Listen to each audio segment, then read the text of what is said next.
Hey, thanks for checking out my channel. You will not believe this. Let's check it out. You're not gonna believe this. So, a person that I covered previously in the video, the guy who was sweating really hard, who looks like Mr. Krabs in a weird way.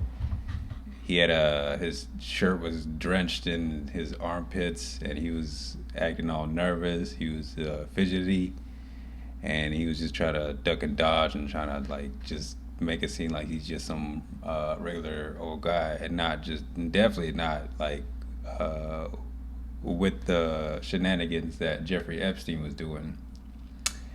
Yeah, and what's interesting is yeah, recently he was found dead in France. Yeah, it's crazy how things turn out. City's chief prosecutor. Now, Siad's lawyer has pointed to the stress that the man was under due to the unbearable waiting and, I quote, the stigma cast upon him.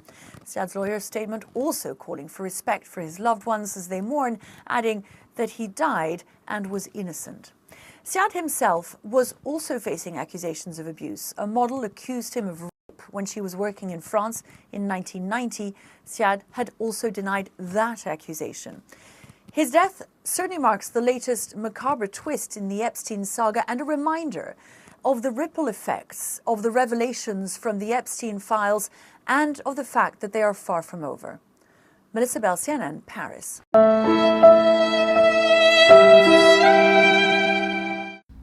Imagine that.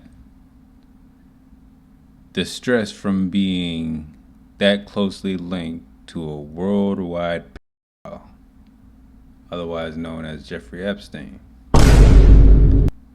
And the stress from that caused him to pass early. Imagine that. Like, imagine that. But the one thing that doesn't make him in the clear yet is that he wasn't actually scot-free. What is more likely is that he felt the walls were closing in on him. Huh? So maybe instead of facing the consequences, he would take that route.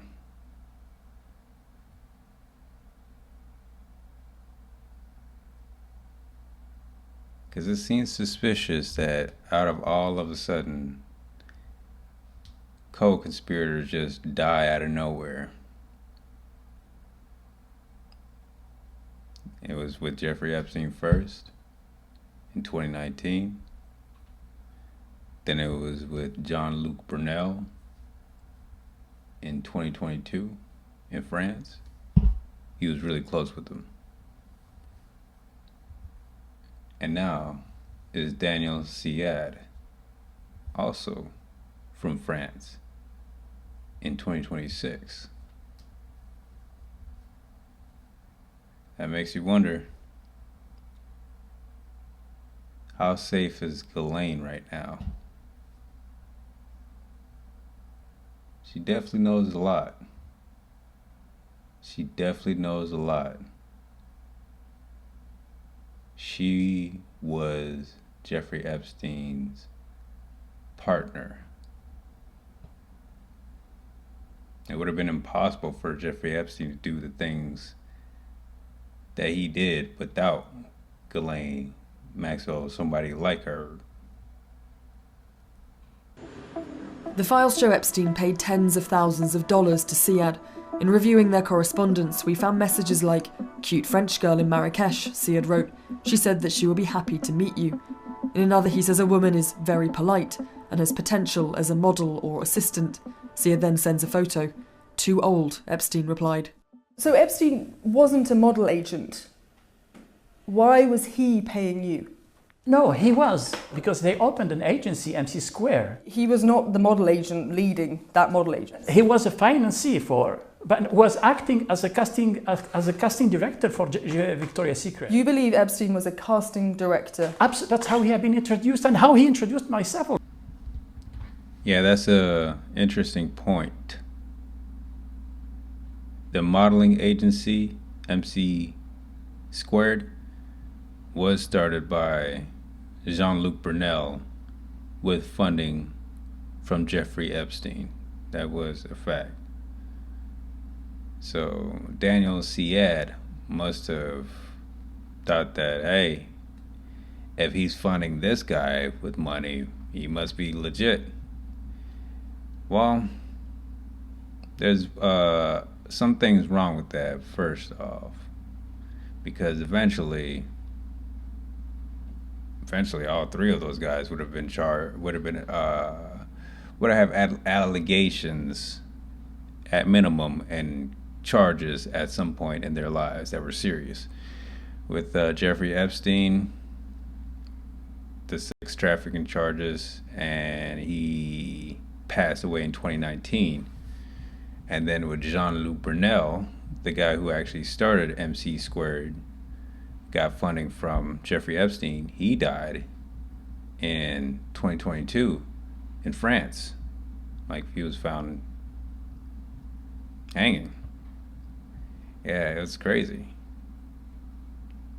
So, and his crimes was sexual abuse of a minor. And this, well, sometimes in business you don't always know who you're dealing with, but crazy, just out of these two, he just bad. Like, it was just, they were just, it's either he knew but decided to move on with it because the money was good, or he was completely blind and could not tell the signs at all and then just went for it. But I highly doubt that, because he has some shadiness around him as well, so he's not completely in the clear. And especially you see him sweating profusely. He does not seem like he's calm, collective, cool, assured that the truth is on his side. No, he's sweating, he's perspirating, he's fidgeting, he's antsy. He does not evoke confidence. He looks very nervous, like he's hiding something. It's clear. I see it. And eventually it turned out that what he was hiding, he won't be around to tell or to find out what it was. If we'll ever find out, that is. Thanks for checking out my video. If you enjoyed it, drop a like or leave a comment, and make sure to follow for more content. Alright, catch you later.